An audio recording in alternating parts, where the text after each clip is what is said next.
How do unschoolers learn subjects, especially if we're not using curriculum? Which leads us to, if we unschool, how will they learn what they need to know?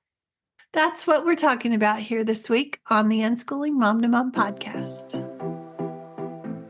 I'm Sue Patterson, and this is the Unschooling Mom to Mom podcast. Each week, I share a mini unschooling pep talk, about 10 minutes or so, because I know how busy you are. I want to pop into your lives and give you a little encouragement, a little reassurance that unschooling really does work. My own 3 kids are all in their 30s, all unschooled, all different paths. We started back in the 90s, so I have a lot of information to share with you. I've seen what works and what doesn't. I have a variety of resources for you at the unschoolingmomtomom.com website. That's a great place to dive into if you're wondering how unschooling can work for your kids in your family, because everyone's lives look different.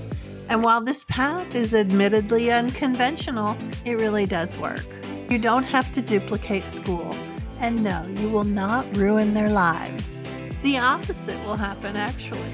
Be sure to check the show notes for links to specific resources. Subscribe to the channel or the podcast, however we're connecting here, and let's jump right in. If you're looking into unschooling, it's not unusual to wonder how the kids are going to learn what they need to be successful adults if you don't go out and buy all the curriculum and all the typical subjects. The word successful is going to mean different things to different people. Maybe it's about getting into college or finding a good career. Maybe it's more about personal happiness and the ability to fund that themselves. Last week, I hosted a free webinar for about 100 people wondering this same thing. It's up at the Unschooling Mom to Mom YouTube channel now, so please subscribe. We talked about the actual subjects that weave into a variety of everyday activities for kids. I have visuals and handouts and all the things to help you get more comfortable with this concept when you hop over to the description at the video on the YouTube channel. If you registered for the webinar, you can check your email inbox for the links. But there are a few things I want you to know when we're looking beyond the classroom. It might help to think a little bit about how we got here. Back in the 1850s, Horace Mann promoted the idea that all kids of a certain age be taught certain subjects.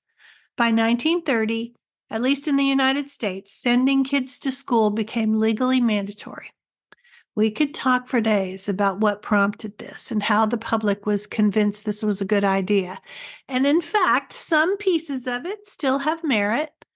We do benefit when our citizens are educated. It just all depends on what we think constitutes a good education, right? And before I go off the rails here, I'm bringing this up because not a lot has changed in the way information is delivered in a school setting. Sure, the internet has made an impact, but kids are still grouped by age instead of interest or capability. Multi-age classrooms are a thing of the past. The teacher is expected to deliver all the information, wanted or not, to the children, and then they're tested to see what they retain. Then it's on to the next topic for 12 years, all of childhood, really. Bells ring, signifying it's time to move to the next subject, each getting between 30 minutes and an hour per day. A scope and sequence weaves through the curriculum, all determined by the legislature and the book companies. Attempts are made to help kids who don't conform to this approach. That's where the IEP concept comes into play. Individualizing isn't really something the system was designed for, though. So it's limited. But you know all of this. You've been there, most of you listening. And if you're here, you've probably noticed the shortcomings.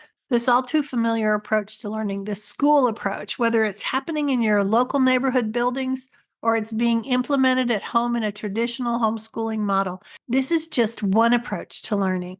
It resembles the factory lines because it's a product of that era, and the world has moved on, and our children deserve to move with it instead of being tied to an antiquated system designed in the 1800s.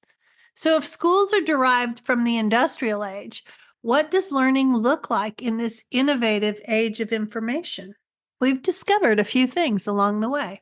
That learning is bigger than school, and that schools are not the only source of information when you want to know something.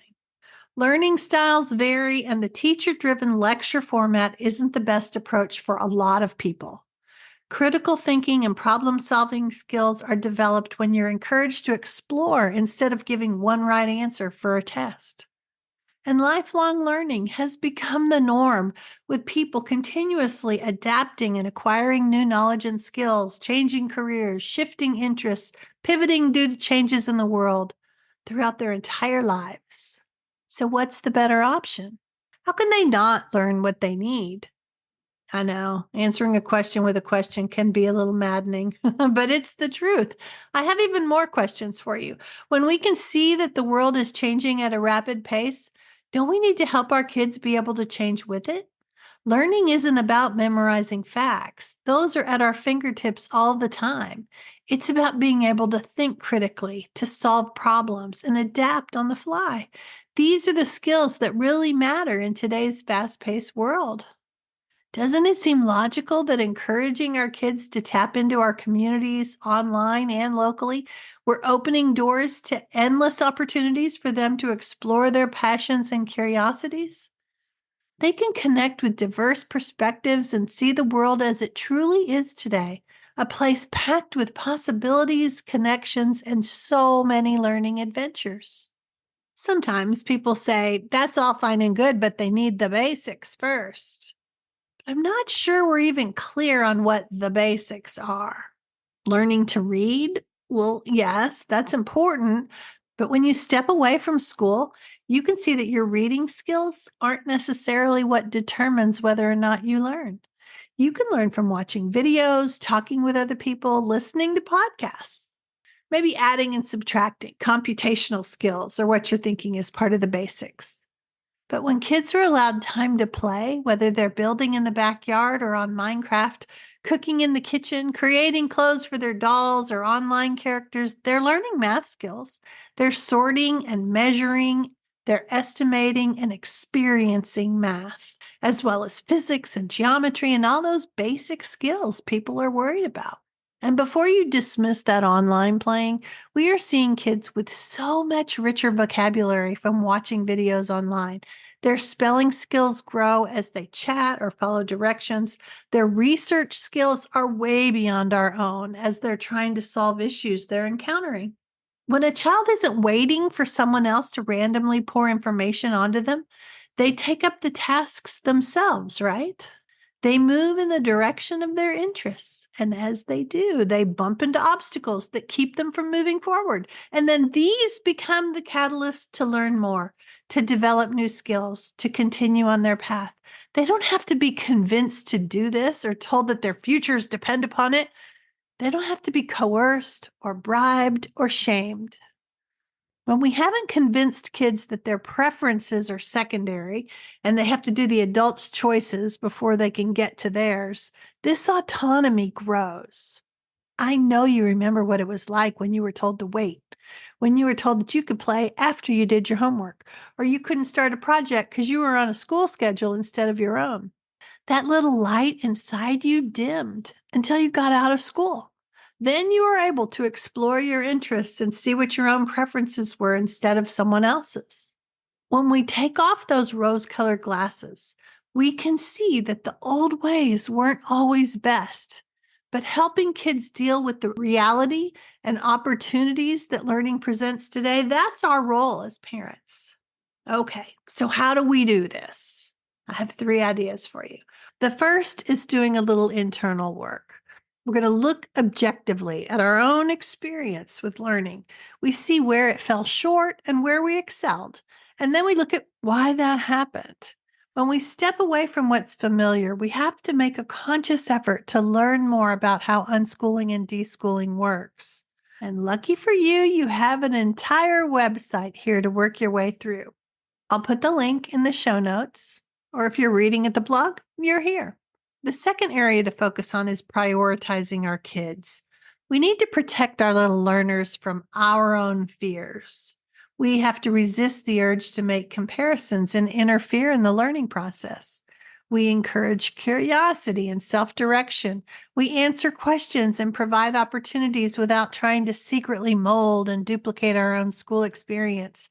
We recognize that fear and conformity is how we were raised. So it's not surprising that we fall back on that tactic when we step into uncertain times.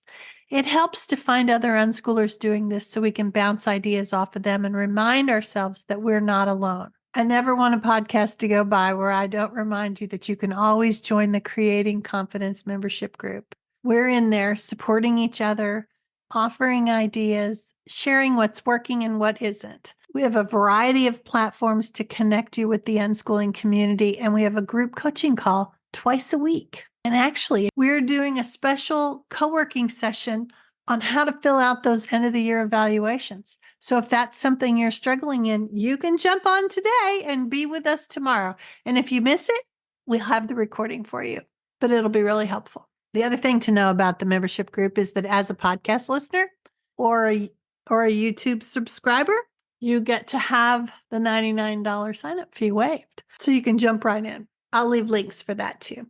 And the third important area to focus on is reframing your ideas about learning. We have to recognize that learning is happening everywhere, and everything really does count. Little snippets of conversation or bits of information add up to a completely individualized pile of knowledge for our kids. This helps them direct their own path, with our help, of course, but they don't have to have a midlife crisis in order to finally have the nerve to do something they want to do. As unschooled kids, they've been moving in this direction all along. Sometimes the concern, and it popped up in the webinar last week, is how are you going to document all of that so that they can get into college if they'd like to, or if the career path they choose requires it. Rest assured, unschooled kids are doing this all the time. No doors have closed for them. I have a transcript course that's included in the membership, but you could buy it separately if you're not a membership person. I have a variety of PDFs in the membership group that can walk you through all of this.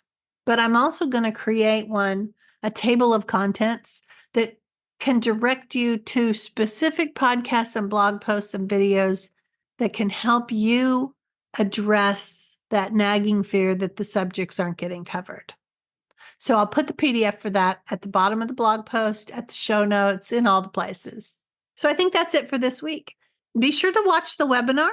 I have a lot of information in there. These are just our little short pep talks to remind you that, yes, they will learn what they need. And no, you don't have to go out and buy curriculum. Reach out if you need a little more support, and happy unschooling.